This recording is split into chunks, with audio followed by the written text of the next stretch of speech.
Glow പോലും ഇല്ലാതെ ഒരു പൂവ് അതെങ്ങനെ ഉണ്ടാക്കിയെടുക്കും? അപ്പോൾ അതിന് വേണ്ടിയിട്ട് ഞാനൊരു പേപ്പർ എടുക്കുന്നുണ്ട്. A4 ഷീറ്റ് പേപ്പറാണ് എടുത്തിട്ടുള്ളത്. ബുക്ക് പേപ്പർ ആയാലും മതി. എന്നിട്ട് ഇതുപോലത്തെ 2 കളർ അടിച്ചു കൊടുക്കുന്നുണ്ട്.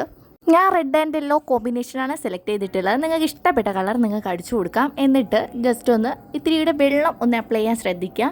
എന്നിട്ട് ഒരു ഈർക്കിലെടുത്തിട്ട് ഇതുപോലത്തെ മെത്തേഡിലൊന്ന് മടക്കി കൊടുത്തിട്ട് ഒന്ന് മൊത്തത്തിൽ ചുറ്റി എടുക്കുന്നുണ്ട്. ഇതിൻ്റെ ഫുൾ ഡീറ്റെയിൽഡ് വീഡിയോ ഞാൻ എൻ്റെ ചാനലിൽ അപ്ലോഡ് ചെയ്തിട്ടുണ്ട്.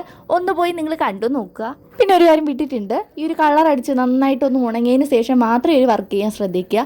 പിന്നെ ഈ പൂവിൻ്റെ അതൊന്ന് സെറ്റാക്കി കൊടുത്തതിന് ശേഷം ഒരു റബ്ബർ ബാൻഡ് ഇട്ട് സെക്യൂർഡാക്കി കൊടുക്കുന്നുണ്ട്. പിന്നെ നിങ്ങൾ എൻ്റെ ചാനൽ ആദ്യമായിട്ടാണ് കാണുന്നെങ്കിൽ ഒന്ന് സബ്സ്ക്രൈബ് ചെയ്ത് സപ്പോർട്ട് ചെയ്തതിൻ്റെ കൂടെ കൂടുക. പിന്നെ ലൈക്ക് ചെയ്യാനും കമൻറ്റ് ചെയ്യാനും ഷെയർ ചെയ്യാനും ഒന്നും മറക്കരുത്. അപ്പോൾ ഇത് ഈസി ആയിട്ടുള്ളത് കൊണ്ട് ഞാൻ ഇത്രയും പൂ ഉണ്ടാക്കിയെടുത്തിട്ടുണ്ട്.